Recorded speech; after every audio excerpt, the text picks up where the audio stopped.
How to unblock someone on Snapchat. Hey everyone, welcome back to the channel.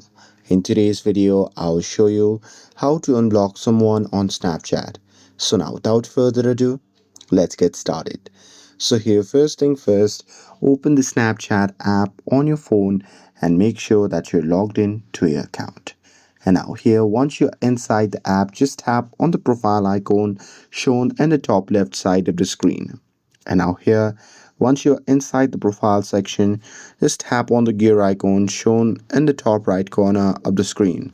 And now here, once you're inside the settings section, simply scroll down and there you'll see the option labeled as blocked users. So simply tap on it.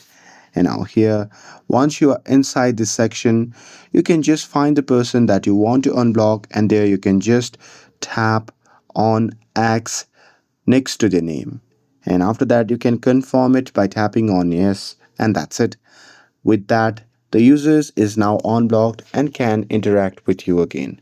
And with this, if you found this video helpful, then don't forget to like, share and subscribe to get updated for more videos.